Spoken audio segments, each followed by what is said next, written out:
The business of building economic equations is tougher than the business of building military equations. Is China taking advantage of that? China is a strange country, a strange ideology, where the party is actually more important than patriotism.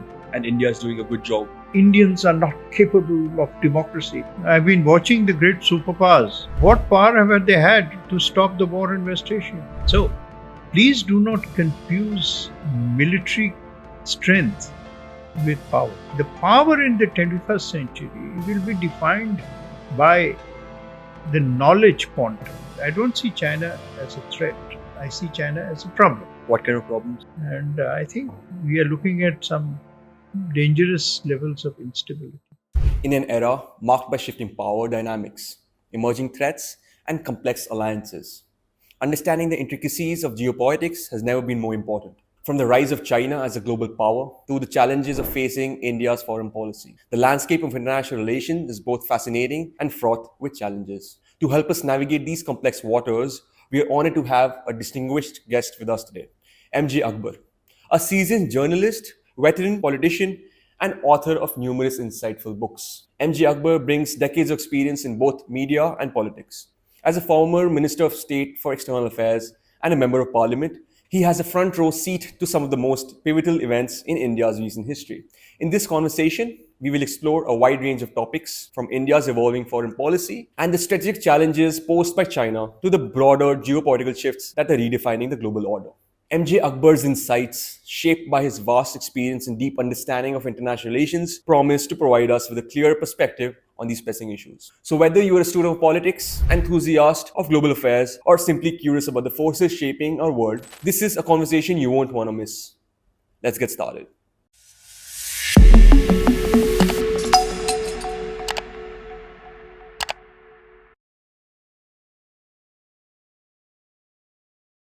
Before we start today's conversation, I've got one request. If you ever enjoyed the video or got any value out of it, please subscribe to it. It really motivates the team and helps us bring bigger guests. Thank you again and enjoy the rest of the episode. Welcome, sir. Thank you. Thank you so much for doing this. I really appreciate you for that, sir. My pleasure. I would like to start our conversation on a subject which is very timely at the moment. There is a situation in Bangladesh which is right next to us, which is our neighbor. Sheikh Hasina was ousted as the PM. What do you think about that, sir? What is the perspective? I think the issue basically that this has instigated, or thoughts that this has instigated, is about the health of democracy. And democracy as the principled polity of our region. And one of the great misfortunes of our history is the fact that democracy took deep ideological roots only in India. And it was mislaid? No. It was kidnapped. The idea was kidnapped in Pakistan, both wings of Pakistan, then West and East. And it had what I might call a nervous existence else. One of the other places where, of course, democracy has been strong is Sri Lanka, despite occasional hiccups. We've had our share of hiccups as well, but which was the emergency. But as I have written, when your commitment to democracy and your faith is democracy is so deep-rooted, then you use democracy to destroy the enemies of democracy. You don't use violence. We never did use violence. That, unfortunately, is not true. What was Pakistan and then after the liberation of Bangladesh. Sadness is that the liberation of Bangladesh and the democracy that came in afterwards, ensued, was brutally destroyed in 75 by the army coup. That was an earthquake in a young land. And somewhere the fractures that it has left have not disappeared from either the polity or the history. They are a kind of subliminal fact which is always in play, if not overtly, then covertly. The most recent phenomenon I think we will have to see how the situation evolves. But we can only hope that his designation is also curious, Chief Advisor Yunus, that even if he tries to handle the present crisis, he will never abandon the great commitment that the Bangladesh constitution has to democracy. And we will have to see how democracy evolves, because democracy is also very demanding. Democracy does not abide excuses to derail it. So we hope to see an election soon. The leader of the BNP, she has already asked for elections soon. I'm sure the Amalvi League would also like elections soon. So we shall see what happens. Are you implying that the elections that happened recently in Bangladesh were non-democratic? No, how can they be non-democratic? No one else was allowed to contest the No, opposition. Was- everyone was allowed to contest. Some political parties chose not to contest. There was no ban on anyone contesting. But one thing is absolutely true, in all fairness, that democracy must be protected in spirit as well as in technicality. When you say democracy, sir, what is your definition of democracy?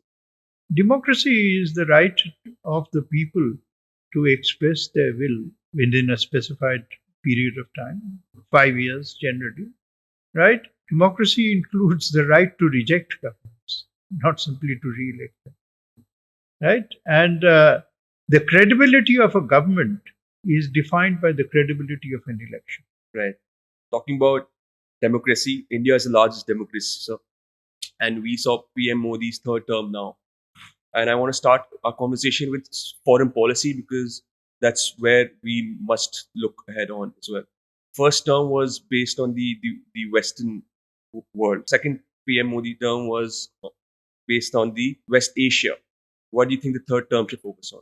I think you may have got your calendar just slightly askew, because he did focus more on West Asia in his first term than on his second. The number of trips he made. I mean, the first prime minister to go to UAE, for example, in 36 years. The number of visits he made, the kind of engagements we had in West Asia, were unprecedented. Unprecedented. In fact, Prime Minister Modi, in his first term, redefined the meaning of neighborhood. He converted the meaning of neighbor. I mean, so far we have seen neighbor simply as a matter of geography. Mhm. It has also been defined that way, that you can change everything, but you can't change your neighbors. He showed us that yes, you can redefine geography by redefining geography as reach, not as distance. If I cannot reach my neighbor, is he or she a neighbor? Right? I mean, you can take this absolutely this metaphor and put it exactly where you live. If you do not have any communication with the person living next door to you, is that person your neighbor? No. The neighbor is someone who you communicate. Today, there are 1,000 flights every week to the Gulf. 1,000 flights every week to the Gulf, right? And you can't fill a plane to Pakistan. So who is my neighbor? The Gulf or Pakistan? Prime Minister extended the meaning, the arc of neighborhood, with vigorous diplomacy with Indonesia, Southeast Asia, the democratic nation. Look at the relationships that we have, developed in this region. COVID then became an interference in the process, and so on. But I think the real greatest achievements of Prime Minister's foreign policy were the great foundations that he laid, which serve India not immediately in his term, it would serve India for the coming decades. If we know how to build structures upon those foundations, there are foundations, and the first visible signs, let us say, of what we hope to build. Building relations is a long-term process. What I meant to ask you, sir, was that the sentiment in our neighborhood, such as Maldives, Bangladesh now, Pakistan, which always, has been a lot of India out movement. Why is that, and what should change in order to change that? Well, what you say has been a fact. This fact, facts are also, I was going to say malleable, but facts also shift contours. right? And this was not true of 2019, 2020, when we had the best of relations, I think, with most of our neighbors. All our. It was visible in conferences, it was visible at international forums, it was visible in the cooperation we developed in BIMSTEC, the cooperation we developed in multilateral forums, the outreach that we did with Central Asia, enormous outreach in Central Asia. And vacuums has occurred in some places. But, these can be corrected because of the tremendous goodwill that all the work that was done and the goodwill that the Prime Minister himself enjoys. Plus, we share a lot of soft power with all these neighbors as well. Is that a point? Some of these terms, soft power, hard power, and so on, they emerge out of, I think, the phraseology of academics who should be given a proper job.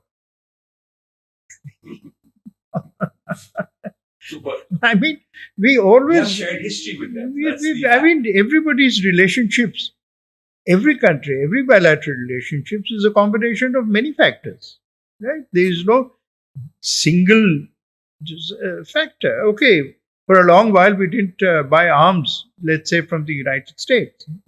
Okay, but we had the best of relationships in terms of travel, academia, and so on and so forth. And then somebody says that this is soft power. What is soft about the intellect? What is soft about education? What is soft about food? What is soft about dialogue? You think only killing is hard and only weapons of destruction and mass destruction should be given, quote unquote, honored, with steel? No.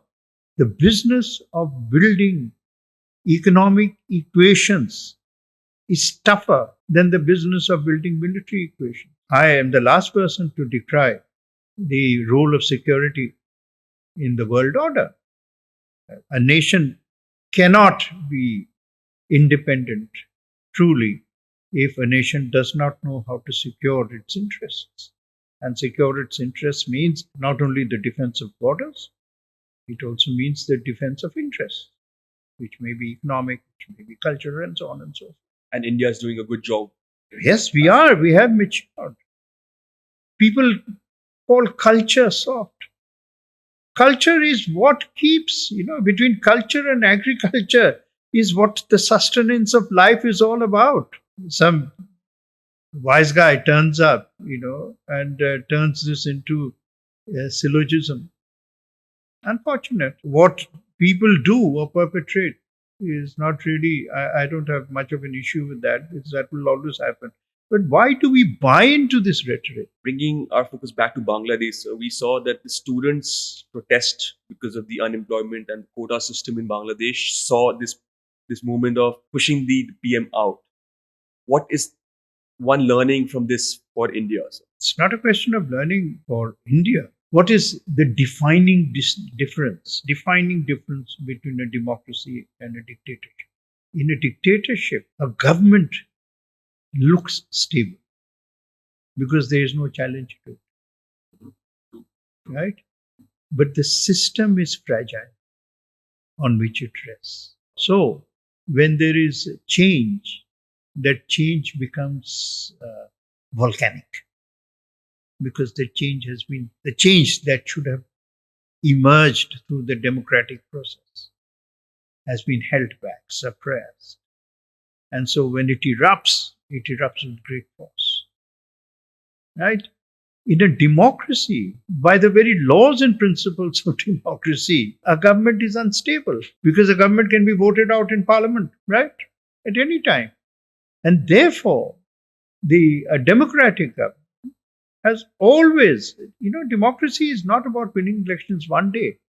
Democracy is about dealing with the forces of the nation every day. And a democratic government, as I said, may be in principle unstable or worried. And that is why there is so much discourse about numbers in an election. How many MPs do you have? And so on and so forth.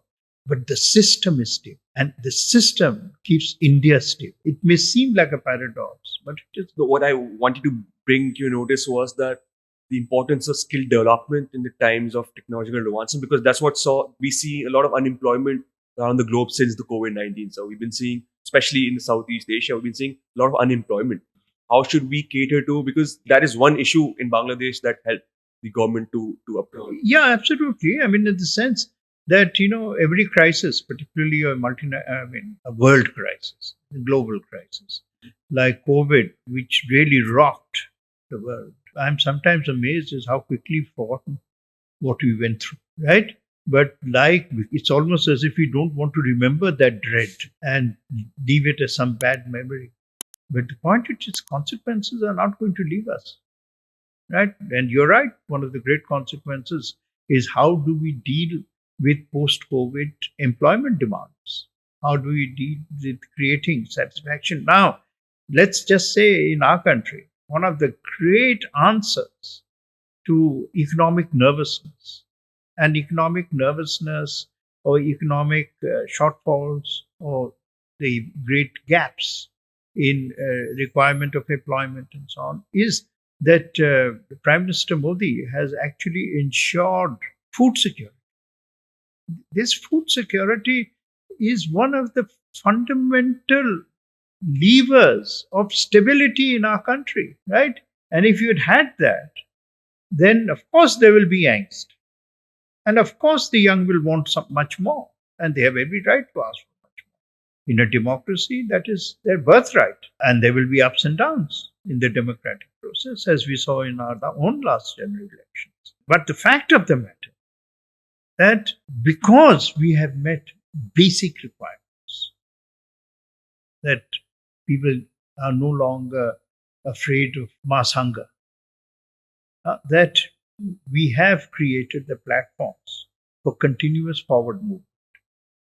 Nations which have not been able to do that, right, will pay a heavy price when the volcano erupts, and the democratic systems also tend to explode along with the explosion. But the short-term answer is not a long-term solution, and there is no way forward in the 21st century apart from democracy. Do you think so? So that's what my question is going to be. Next question is going to be about this only. Isn't it better to have a stable government, because for a long term to become you can't there is nothing called a stable government. There is something called a stable system, a stable framework, a stable constitution. Governments are instruments of the constitution. Governments are not the constitution, right? Only in a country like China is the constitution indistinguishable from a government, right? China is a strange country, a strange ideology, where the party is actually more important than patriotism. We may have X or Y or Z in power at the moment, but the people's patriotic feelings are beyond or above a government. That's true. In our country. But in China, the army does not belong to the country. The army belongs to the party. It's a very unique experiment. But it's working for them. But so far, history does not measure its chapters in just 70 years. I would connect this to, so democracy's fundamental right is the right to elect their government and the candidate. But at the moment, do you see people making the right decision because of the education system? Every decision made by the people is right? You're talking about all demographics. I'm talking about every demographic, every reality. In a democracy, the people's wisdom, the people's decision is the overriding reality and must remain the overriding. Since we're speaking about elections, sir, J&K is going to be seeing elections after 1 decade. What are your thoughts on that, sir? Excellent. The processes that were required, I think, to make Jammu and Kashmir, to end certain anomalies which were really a product of history and product of circumstances, which were very unusual in 1947. History of Kashmir and the region would have been quite different if Pakistan had not indulged in completely arbitrary, barbaric invasion. People seem to forget that the status of Jammu and Kashmir is the birth problems emanate out of a brutal, barbaric invasion by Pakistan, right? At a time when both states were dominions, at a time when, Hyderabad, for example, became a part of India much after Kashmir, right? So it was a period of flux. And, the status of Kashmir would have been determined by the will of the people as represented by Sheikh Abdullah at that time, and so on and so forth, who also had emerged from the people. So the Article 370 extraordinary sort of situation that was created when Mountbatten was still Governor General, that's when the Pakistani invasion took place. I think, let's say, the hiccups of history had to be settled. And we hope that after the violence we saw in the 1990s and spells of indifferent governance, spells even, I'm sorry to say, of some appeasement of radical forces, we hope that that age is now finally behind us. And now let the people decide whomsoever they want as their government. While we're on the subject of Indian elections, PM Modi in his speech, Independence Day speech, said there should be one election for one nation. What is your thought on that, sir? I think that's an extremely practical. Look at the time required. The resources. In the resources. Forget the resources. I'm not worried. Look at the time required and how this is time eaten away from governance. After all, the people who are campaigning, whether in political parties, in government, or in opposition. I don't know why people think that this is such a difficult thing to do, because from 1952 to 1967, this is what we had. All elections took place on one day. General, national, regional, this thing, maybe some aberrations because of Kerala and, some things that happened. It was a one nation, one election situation. Why can't we go back to 60? If we could do it in 52, when the whole world used to stare at us and, pontificate that Indians are not capable of democracy, particularly the right wing within Britain, that, which has always had more pomposity than intelligence. But India proved in one spell of whatever number of weeks that we could have elections from the Himalayas right up to the Indian Ocean in Kerala. Why, if we could do it then, why can't we do it now? Yes, there will be some adjustments to be made. Perhaps we could do it in two spells as part of a transition. I don't know how the jury, which is the elected bodies of India, how they will resolve this. But we can't have elections every month. India's democracy is now a kind of round-the-clock democracy. That's why, countries like America and so on have fixed terms, fixed points in the calendar. Whatever happens, you can't change it. So you had written a beautiful article recently in Independence Day special, called The Awakening, and in which you mentioned that this year, 2024, 1/3 of the population of the world will be contesting in elections. The biggest of the election will be the US election in the end of the year. So what is your take on that, sir? Why should the biggest election be the US election? The biggest election is the Indian election. For the globe, sir. Why? What is wrong with the globe? How do you measure the globe? US being a superpower, so what? It's important to have a strong leader. Don't you think so? Why? I mean, Russia has had an election also. We have to get out of this pseudo-Canadian mentality that only superpowers are power. I've been watching the great superpowers. What power have they had to stop the war in West Asia? The reasons for war in West Asia are very regional and very local, right? So all the might of America, it can't bring any resolution as we talk. Let's hope that next few days something does happen. But, countries like Egypt and Qatar will have played a bigger part in whatever happens than America. Peace talks in America. So therefore, this business of, power being measured by the strength of your nuclear capability is anomalous. I mean, look at the history of wars in this century. America engaged in two big wars, Afghanistan and Iraq. What were the consequences? Did we see victory? You saw under President Biden how America had to disappear from Afghanistan. And look what has happened in Iraq. Sorry to say, because I don't like being critical of a friendly country. But these are the 21st century Vietnams with scenes almost a replica of what happened there. So please do not confuse military strength with power. The two are different. Military strength is very important to power, but it is not the only dimension of power, and sometimes not even the most effective dimension of power. But they're still important. Very important. I mean, extremely important. How can you ever deny the importance of America? And I don't think it's only because of Pentagon. The real importance of America is in its technology. True. Research and development. So look at, I mean, that, if you tell me that this is what impresses of America, I would not only happily admit its knowledge. That's the great American power. That's hard. Admire it and cooperate with them and learn from it. Absolutely. I mean, whatever your reservations might be with the Chinese, they are trying very hard in terms to up their abilities in the knowledge game. Unsuspectingly, the Russians are pretty good in technology, as they are beginning to prove.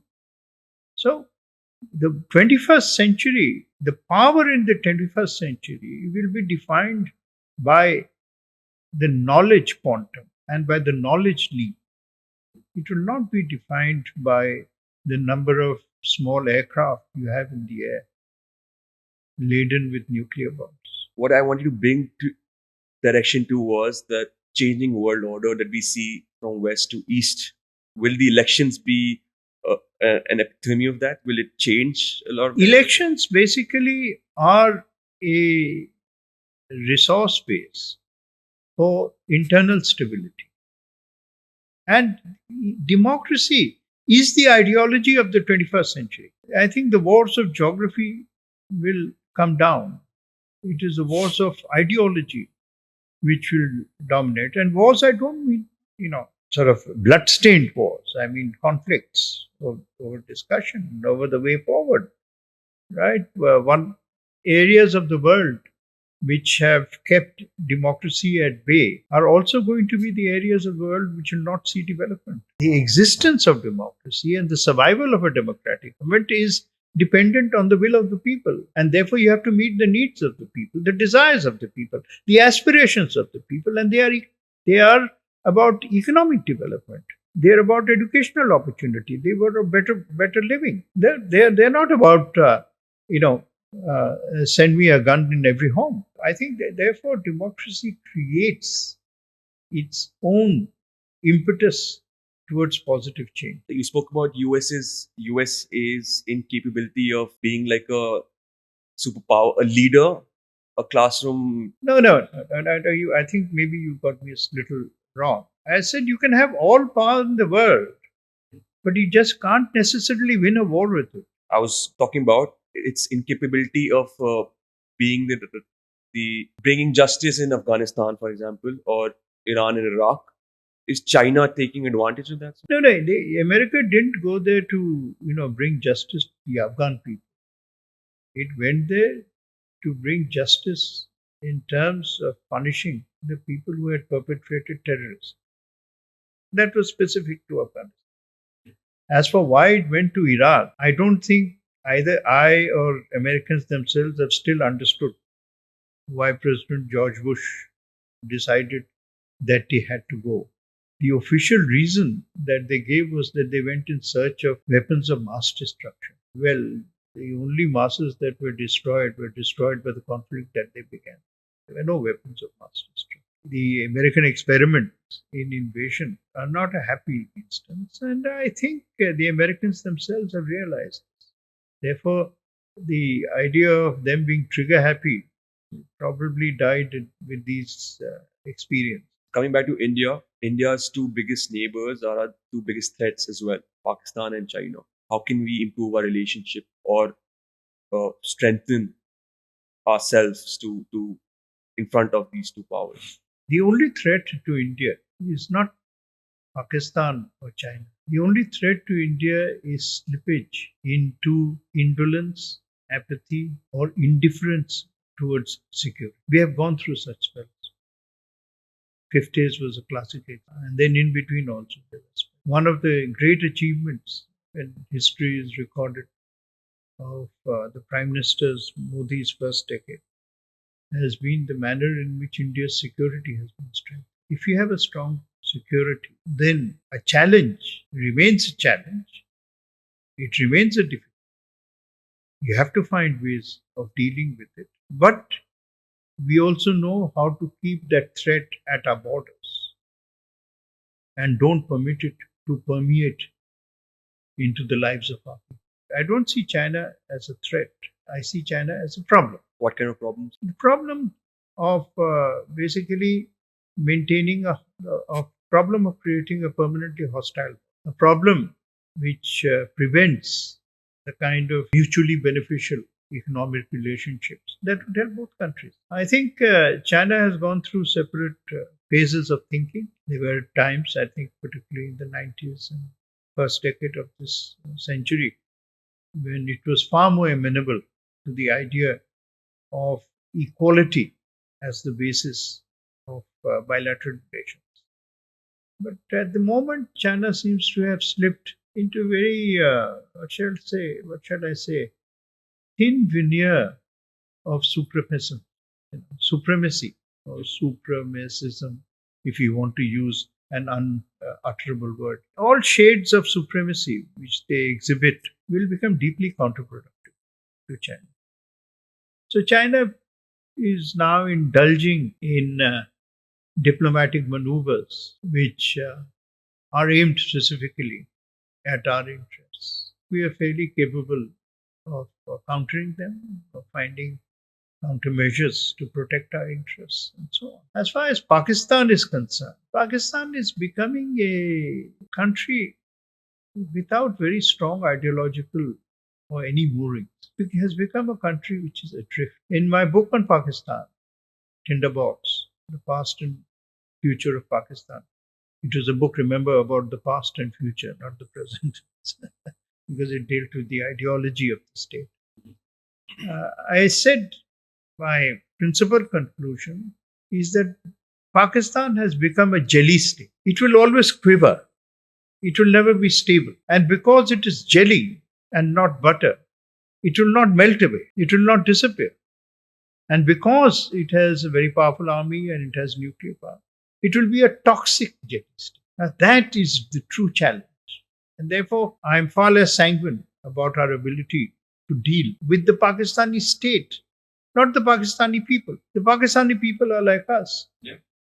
I mean, we can have they have no agenda, but the Pakistani state, for its own survival of an anachronism, is always dangerous and injurious to the health of surroundings. And I think the compulsions of the Pakistani state are going to be dangerous for the environment at all times.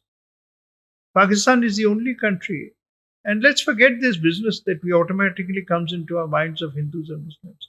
Pakistan has, only country which has bombed all its neighbors, apart from China. And China is not a neighbor. Pakistan is a client state of China. It has actually bombed Iran also. Right? Afghanistan too. We know what is happening. So it is creating problems which are very difficult, generic problems which are very difficult for it to manage. And I think we are looking at some dangerous levels of instability. This has been a beautiful conversation with you on different subjects, sir. Before we end this conversation, I've got 3 personal questions, if you allow me, sir. One is, what is spirituality for you? Do you believe in spirituality, and what is spirituality for you, sir, if it is? Well, in order to believe in spirituality, you have to believe in a spirit. Every human being's definition of a spirit is actually both macro and micro. Right? On a macro level, we think of spirit as God, as some creator. Because without God, we have no rationale for existence. We don't know why we were born. First, we don't know why we will die, or what if there is a pre-existence or a post-existence. In order to create a rationale for existence, We actually have to create an artificial before and a potential future, right? And or if not artificial, I don't know. And therefore, we need God more than God needs us, right? If there is a spirit and there is a spirituality, then it leads to spirituality, and spirituality becomes an exercise in finding answers which are above the requirements of bodily existence. Are you looking for any answers yet, sir? Internally? In order to find answers, you have to know the right questions. So when I find the right questions, I'll answer the question. Got it, sir. Second person question is, sir, what is one piece of advice you would give to your younger self? Someone who is trying to be like you, a journalist, an author, a politician. Any piece of advice you would give to them? Serious, very good question, I must say. And also because, whatever I achieved from when I was born in Tellipara, a small town, and so on and so forth. In very, ordinary circumstances. Everything seemed too ambitious. Even going to Calcutta seemed too ambitious. I think if you had to give myself any advice, is don't learn from success, learn from failure. Success is a bit of a chimera. We want it, we need it. That's our sustenance. Does it teach you anything? Oh, it should. We assume it is the only teacher when it is not the only teacher. It's a university. If life is a university, success is only one of the many teachers that will take you forward towards the great doctorate in the sky. Learning from failures is your one. Learning from every experience. And basically learning from your own self. What is better, learning from others' experiences and not making a mistake, or committing a mistake and learning from them? You have to be a Mahatma to really learn from your own mistakes. So we don't really have that capacity. We try and learn from others' mistakes because it's less punishing and it's easier to blame others and say this and that. But the greater challenge is to learn from your own mistakes. Are you saying only Mahatma can learn from his own mistakes Well, because of the aspect of ego involved Of course. and self-analyzing? Ego. We are all victims of our. And you said you're not spiritual. No. Right. Lovely, sir. My last question to you, sir, is this podcast is called Diary of a Publisher. And I must ask you if there was one book that you wish you would have read earlier in life that made you the person you are today. A book that you wish you would have read earlier in life. Earlier in life? No, I can't think of a book I wish I had read earlier. None, sir. No, because all my life has been reading books. They have been my only true companions. I don't say this as for any effect, because I can't live in anything except, and that is why I'm quite happy. No, Because this whole business of thinking you're alone, one is never alone. No. I mean, there is so many companions. I'm going back because of my next book. And, now that I've got a deadline from the publisher, I have to go back.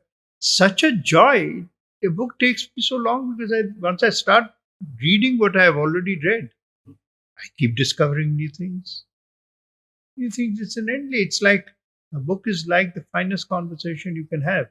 I can meet you tomorrow, and we won't repeat this conversation. New fresh perspective. So no book that changed your perspective to what you are today. It's every book, unless it's a terrible one, helps you grow. Definitely, sir. Yeah. But for a normal person, you read a lot, so I would not consider you normal. But a normal person who reads limited, they would have one book that changed their perspective on life and their craft. Yeah, well, as long as it is not a self-help manual, you're okay. Lovely, sir. To end this conversation, you have written a few books, a lot of books. You authored a few books as well. Is there one book that you want people to get their hands on? Well, always, it's like asking which child you like. too long pause.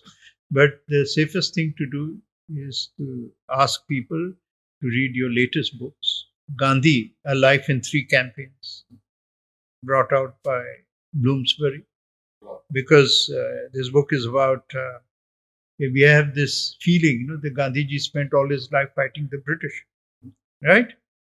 There's that's a slight misnomer. He really fought the British in three campaigns. Non-cooperation 2 years, Yeah. SALT 2.5 years, right? Quit And India. quit India 6 weeks. After that, he was in jail, Yeah. right? Most of his life he spent fighting Indians, telling us that unless you improve yourselves, you won't be able to find yourself, right? What was Gandhiji's greatest achievement? Gandhiji's greatest achievement was not the liberation of India from the British.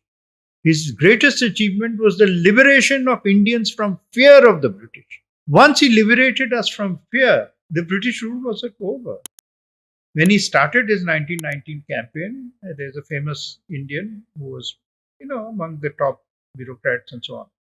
I won't take his name. Who said, right, what is this man in a dhoti think he's doing? The British will rule for 400 years. Once Gandhiji started non-cooperation, British could not rule for 40 years, not for 25 years, not for 20 years, frankly. And then, in addition to that, I hope people will also pick up my book, Dulali Sahib and the Black Samhita, which deals with the relationship between the British and Indians, not with Indian politics, and the racism that was involved, and how we accepted it.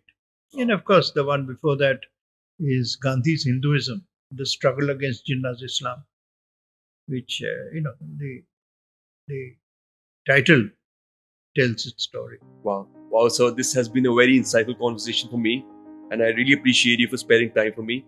Thank you so much for this, sir, and I'm sure it was quite helpful for the audience as well. Thank you. If you enjoyed the episode, make sure to like, share, and subscribe. Until then, keep reimagining yourself and know that the power of change lies within you.